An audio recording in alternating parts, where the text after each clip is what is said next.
Hey guys, welcome back to the backyard garden tour. Today I'm going to walk you around what everything looks like and hope you enjoy. So first off, I wanted to point out how much better the grass looks. It's warm, it's taken all year to get to this point. It's rained a few times and it's really greened the grass up.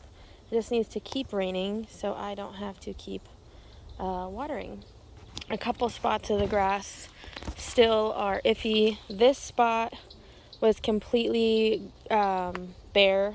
We had a pool here for the kids for a couple years.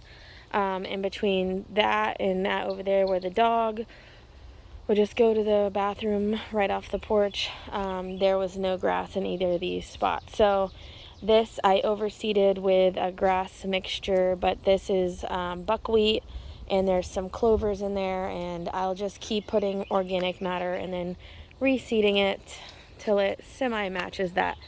Over here I have the creeping sage, really nice and green now. It's taking off again, and this whole area will just be covered in it for the rest of the year now. But I'm going to start taking transplants of that and moving it over here to try to, spread out some of that ground cover. But not much has changed in this area. I have the pigeon pea here. This is a worm bin my friend Teresa gave me, so I'll be using that eventually. I have the beauty berries and the muley grasses planted, and they're all basically doing the same. These salvias are for the fence over there, well, along this whole way here. So I'm replacing a couple and then adding 5 more along the fence. Let's see. Everything is basically the same plant-wise, but it's just growing. This is the dotted horse mint, or bee balm. It's the Florida native. So that will be blooming here in the next couple months. And that is a really great pollinator plant for like the big wasps and bumblebees. So I have those kind of all over the place in this section. What are you doing? What are you doing? Who knows? I have some native columbine, some native goldenrod. This is the early goldenrod. Apparently, that's what I was just looking at the other day, and it's one of the earlier ones to bloom. So that is back here, my coral honeysuckle. The other day, I actually went out and bought from Dungeon's Nursery in Land O'Lakes, Florida, or I guess it's almost Lutz. I don't know what their address is, but they sell native milkweeds now, and I was so excited to see that. So to this little swamp pot, I added 3 more aquatic milkweeds.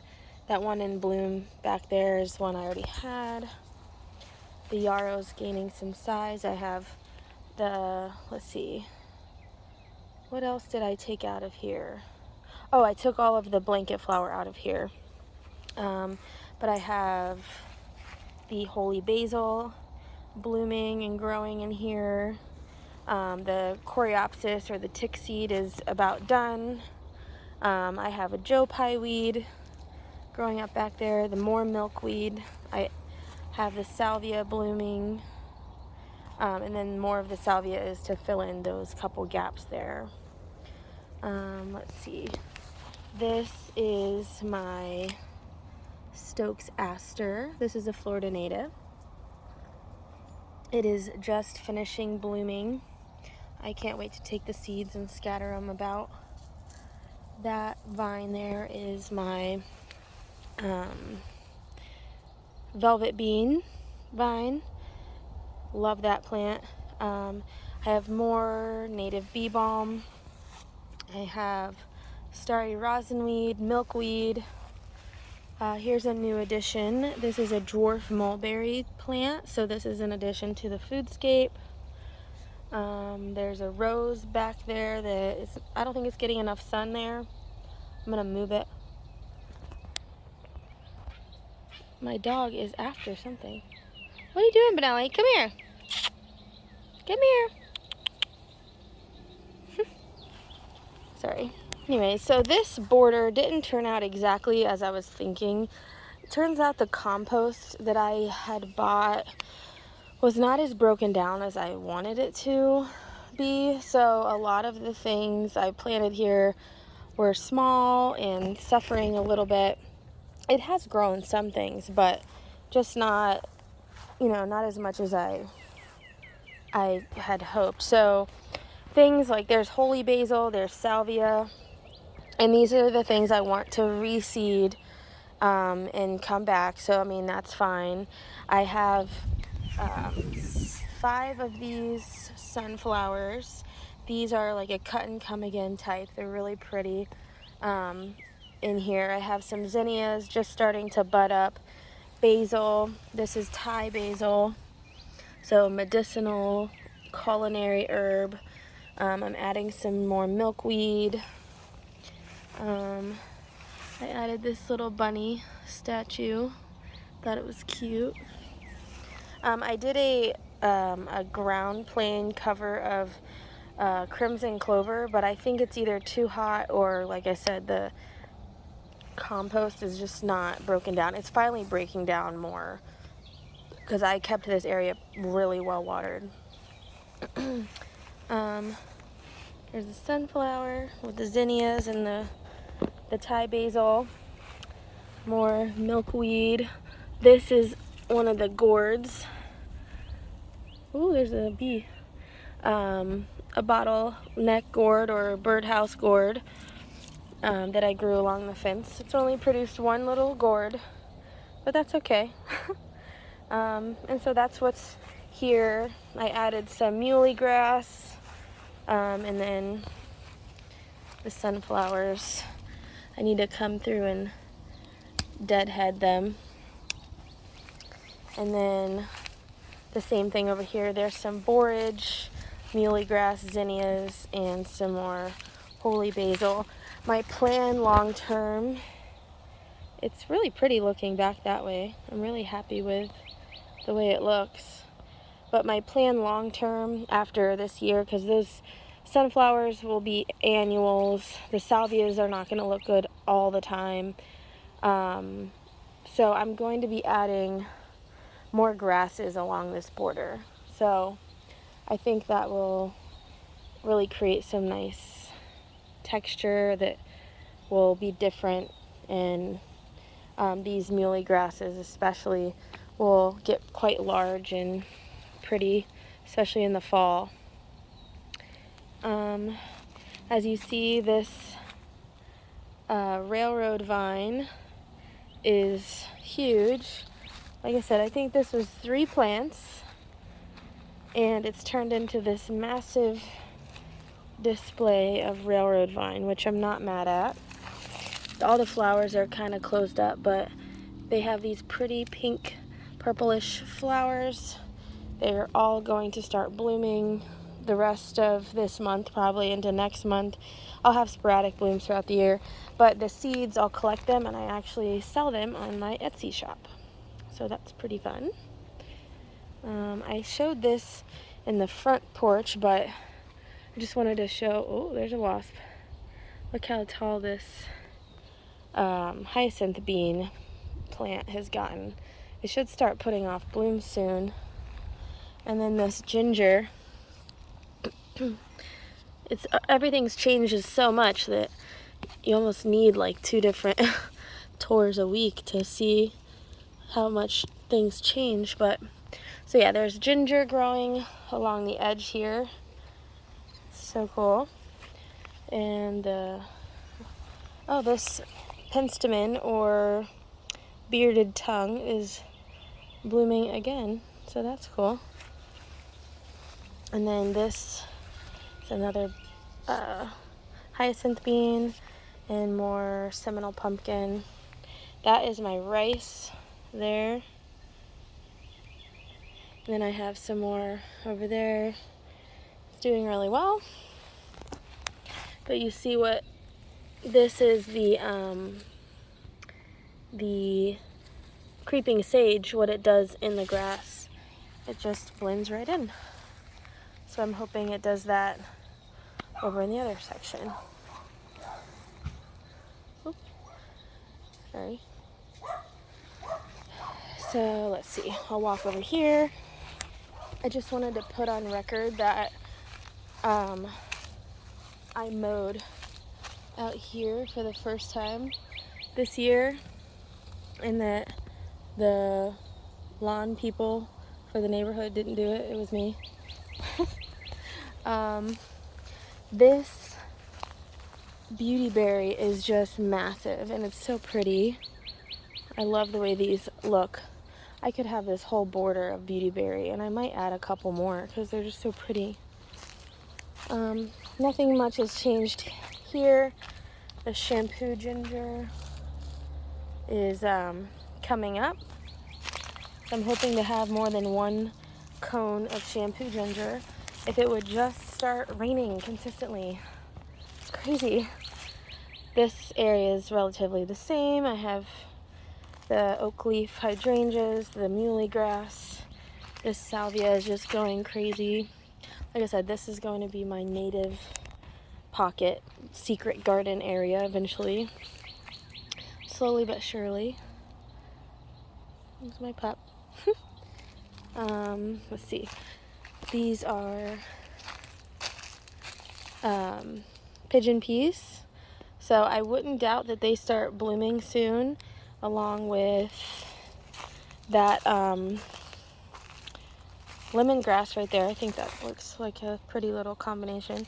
Here's a elderberry. I'm not sure why it's not growing very tall, but it's staying on the short side. Pretty much the same over here. The highlight over here right now, man, is it bright, sorry, is this rattlesnake master.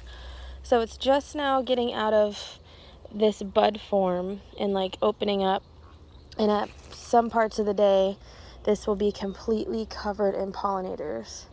It doesn't look like it would have pollinators all over it, but it does. Like it doesn't look like it has pollen at all. But it's very pokey, and it's an excellent pollinator source, and it's such a structural plant. I love it. So I have that and the muley grass and another pigeon pea there, another elderberry. So this is my native foodscape wildflower bed. The Meyer lemon is doing really good. I had one baby Meyer lemon. Let's see if it's still there. It might not be. I don't know where it went. But it's alive, so we're calling that a win. I have another dwarf mulberry tree I'm going to plant there. Firebush, more muley grass, much of the same. This area is doing relatively the same. I can see in the shade, the longevity spinach is just doing what it does. It just fills in like a little hedge. I have my Flatwoods plum. Then I have to come out here and harvest a bunch of tomatoes.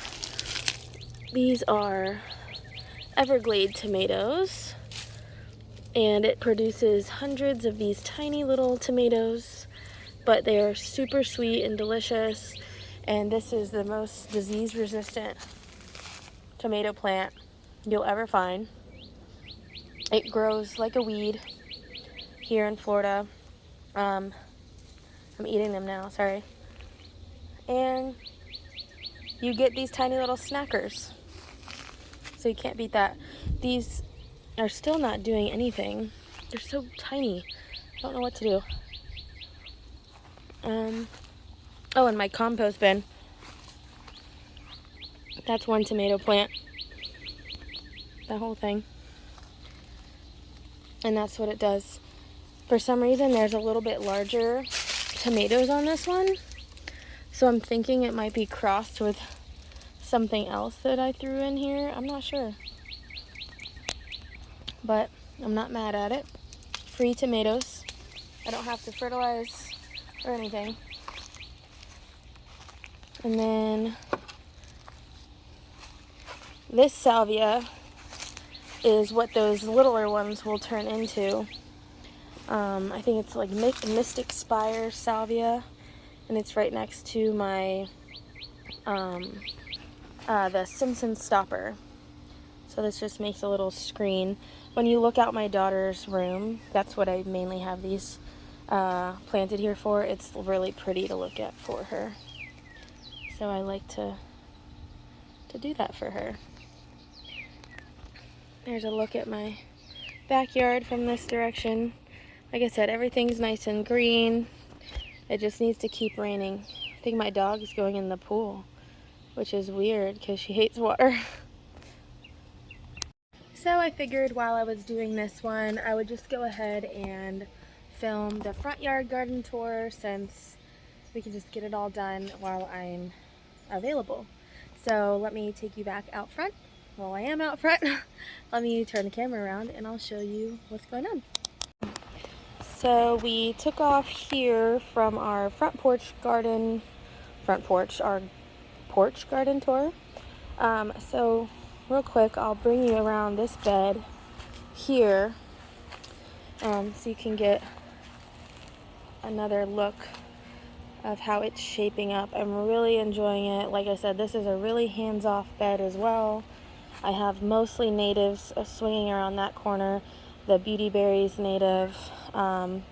These tick seed are doing really well. They're almost doing too well. It's flopping over, but you know what? It's fine. I actually left these two, and then I cut that one back over there as an experiment to kind of see what would happen if I gave it a hard prune like that. I do have 2 okra plants over here. This one is getting a little shade from this plant. Let's see if I can coerce it over. Oh well. I have some porterweed growing in there. And yeah, but I really am enjoying this bed. I have a big open spot right there, and I don't know what to put there yet, but I'm going to figure it out. Let's see. I have a few blanket flowers left. They're kind of taking over this little walkway. The jasmine arch is done. You can see I cut some of the jasmine out, and they're so tangled that you can see where I cut these and missed pulling them out. It's okay. So yeah, and then I have a few leeks left in here, and then I have more porterweed growing, and then this black-eyed Susan just bloomed. So pretty. So she's got tons of blooms all over it. And then my cranberry hibiscus is growing with the yarrow all around it. So I'm hoping this area gets enough sun for the yarrow to bloom. I think it will, but we'll see. It's my little sign. And the coral honeysuckle, of course, doing what it does. But I still think this area is really pretty and full of pollinator friendly things and hummingbird friendly things.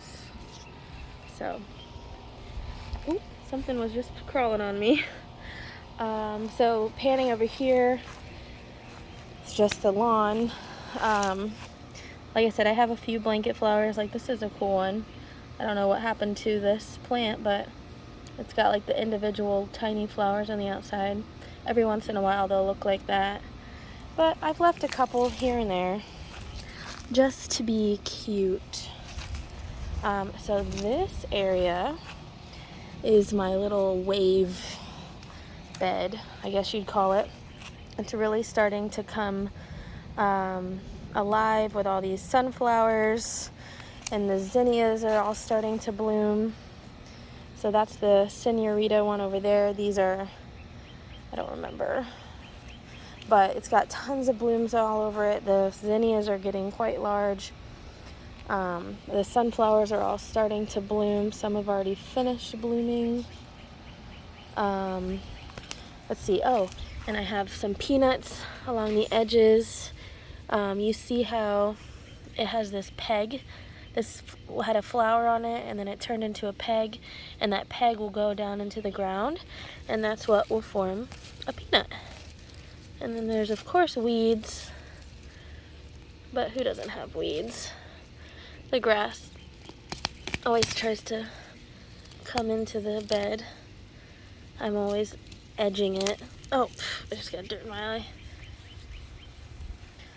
We still have the carrots, and we have a bunch of onions and leeks on the outside still. Some garlic still. And then this is sorghum. So this is a grain. Last year this bed was completely covered in sorghum and sunflowers with just a few zinnias on the outside. This year I wanted to change it up, and I did sorghum just sporadically throughout, a lot of zinnias on the edges, but I wanted to keep the carrots in the middle. I just like the look of their foliage, and then I'm gonna let them grow to seed, and then I feed them to the bunnies. So I think everything is turning out just like I wanted it. So the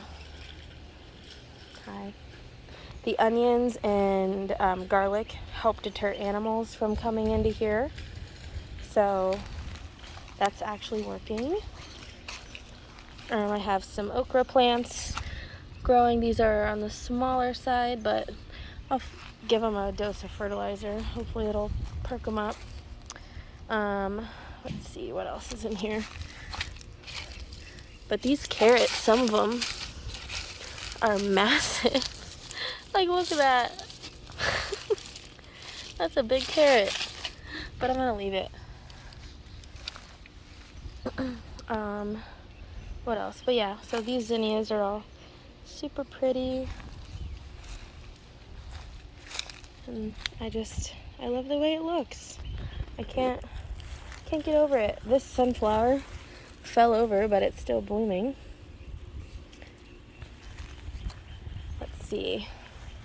And I have this foodscape pot over here. Has one sunflower left. Oh, that's a spider. Ugh. And then I have a pepper plant in here. So whenever the sunflower's gone, the pepper will grow up, and there's some sorghum and some alyssum growing on the bottom. Over. So this area has changed since last month. I still have my flatwoods plum tree. It's a Florida native, but I expanded this bed here. So it was to only here, but I decided to come out with more of a like natural looking curve, and I wanted to kind of like do the same plantings as I have over here. This is mostly shade, and it's getting more and more so. So I want to keep this look going, since these plants will do well over here. I still have a lot of basil over here. These coneflowers are looking really pretty. This basil's gone to flower, so that just helps the pollinators up here. This basil's full of aphids or something. But yeah, I have another coneflower about to bloom. There's a bunch of little ones scattered around. Some goldenrod. I transplanted some yarrow back there. Those are the native yellow or orange coneflower. Transplanted some grasses. That's another orange coneflower. So I'll slowly take seeds from over here and put them on the other side, because this bed is, I think, my favorite bed in my whole property. It's got the goldenrod and the sage and beautyberry and wild coffee and coneflower. So, and this is a native corky stem passion flower vine. So we have lots of beneficial plants in here, all native plants except these caladiums that I can't get rid of. And yeah, so I just really enjoy this flower bed. Well, it's not a flower bed, it's just a native bed. But now this will match that more. So I'm trying to have some cohesion here. And then I just love the way my yard looks right now. I think it's the prettiest it's been. It's different. It's not like all of my neighbors. It's wildlife friendly, pollinator friendly. I use no herbicides, no pesticides, all natural, everything. And it's not perfect, but nature is not perfect, and neither am I. So, let's see. So, the same for this side. This is what these blanket flowers do out here.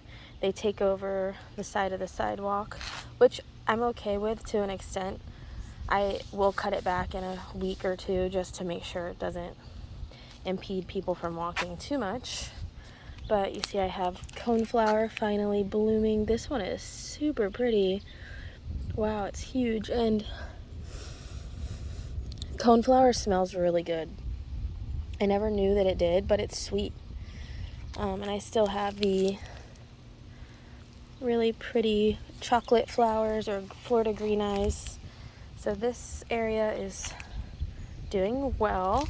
I tried to bring the look of this side over to this side, and I got tired of fighting my ground cover. So I made more of a bed here. That blanket flower already put itself there, so I added some okra in here, some goldenrod. Let's see, there's a tiny beautyberry plant, and then I sprinkled some seeds of the sage in here and coneflower. So it's another foodscape bed, but with native plants as well. So that is full of blue-eyed grass in there. I think I might come and mow some of that grass heads down, some of the grass seed heads down, because there are some weeds popping up in there, but nothing major.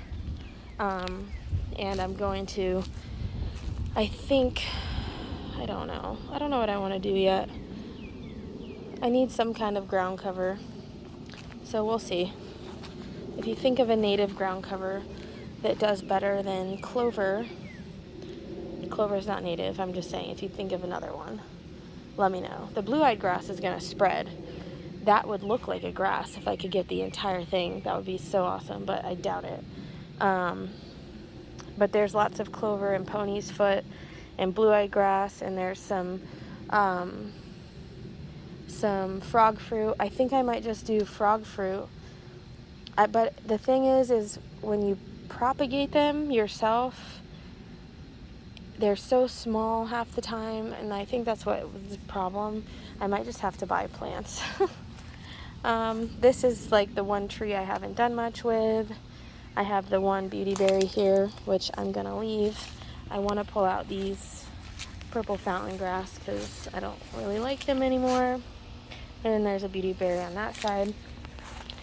What is it? It's the middle of June, and these twin flowers have gone to seed, so they're basically done blooming.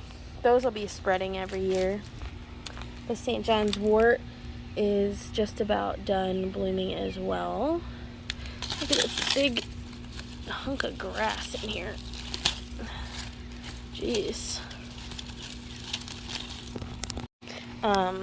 So yeah, this area, could it use some work? Maybe. Do I care? No. But it's got natives in it. It's doing what it needs to do. Porterweed, St. John wort, twin flower. And then, oh look, I do have a coneflower back here. I didn't think it actually made it. This one might bloom. I had a bunch of little ones, but they didn't take, so this area is ever changing, but I see this the least out of anywhere, so it gets the least attention. So whatever spreads and fills in will work. And I think I'm going to be adding a pathway because I walk this way to go in the backyard a lot. So I think I'm gonna be adding some stones because it just makes sense because that's the direction I walk. But anyways, that is it for my June garden tours. I'm halfway through the year with all these pretty plants. So I will see you next month, and thank you for watching.